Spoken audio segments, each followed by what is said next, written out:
Sir David Ramsbotham, former Chief Inspector of Prisons in England and Wales, speech to the Prisoners' Education Trust, April 2002.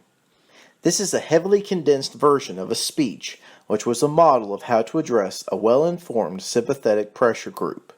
It is firmly organized around 3 clear themes and packed with content. The full text can be obtained through the Trust from their website, information at prisonerseducation.org. These excerpts show a killer fact delivered with such subtlety that you may not even notice it. They say that soldiers can only do things in threes, including thinking. To prove that absolutely correct, there are 3 things that I want to say in connection with an overriding message.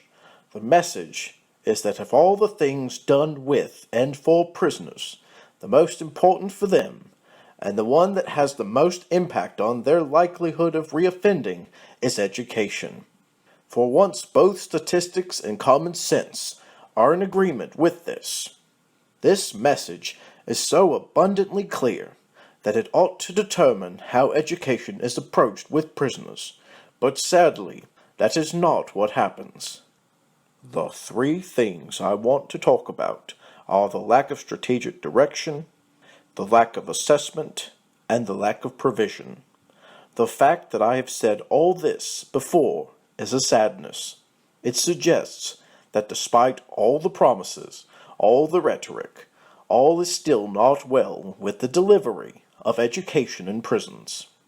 When we inspected Ford Prison in September 2000, I was very concerned to be shown a letter from Judith Williams, then acting head of prison education and skills training, containing the following words: "Establishments have been set key performance targets in literacy and numeracy at level 2 in order to achieve the key performance indicator.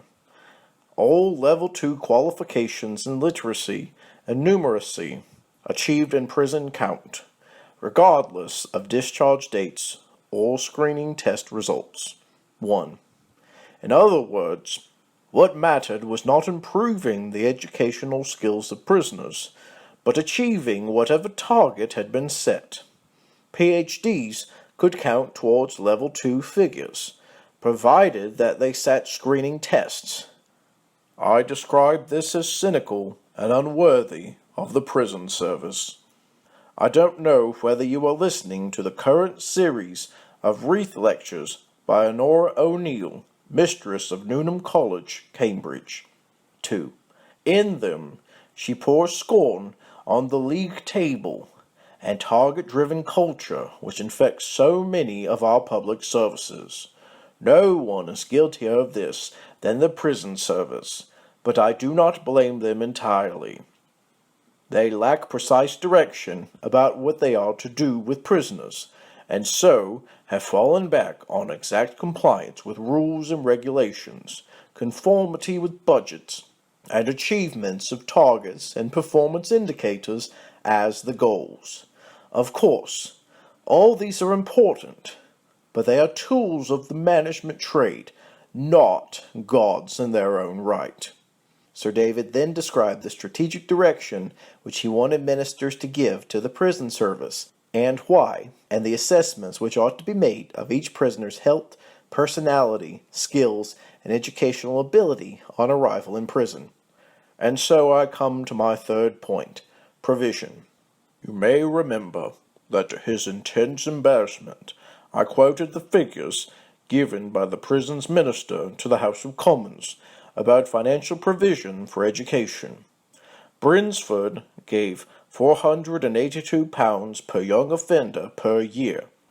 Warrington, £1,750. Thorncross, £2,450, and so on. The point is that the money allocated was not based on an assessment of need. It was based on historical figures, subject to the pluses and minuses of additions and cuts made by individual area managers.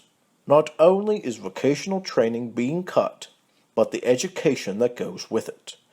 I will not comment about the arts other than to wish that the Director General would stop referring to them as recreational training, a demeaning phrase. It has an immense amount to contribute as a trigger and as provider of self-esteem. Talking of self-esteem, I shall never forget a comment made to me by the governor of the Young Offender Institute at Shotts. He said that if, by chance, he had to get rid of all his staff, the last one out of the gate would be his speech therapist, because of all she did to encourage self-esteem, the essential precursor to further education and training. I took one with me into Swinfen Hall, and her findings? 50% of inmates were suffering from some form of substance-induced memory loss, the substance blamed being cannabis. 17% had hearing difficulties. 37% had severe literacy problems. All had significant difficulties with speech, language, and communication, compared with 1% of the normal population. When I add to them the 65% of adult males with a reading age of less than 8, I feel that provision is woefully inadequate for the needs of those in prison. 1.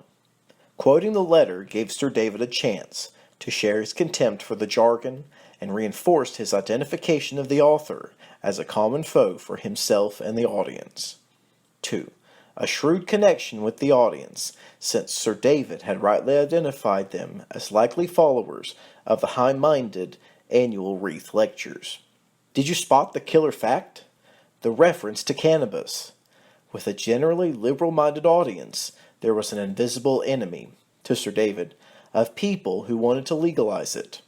His linkage of cannabis to memory loss in prisoners gave the audience a distinct shock, particularly because it came out of nowhere, in a long aside.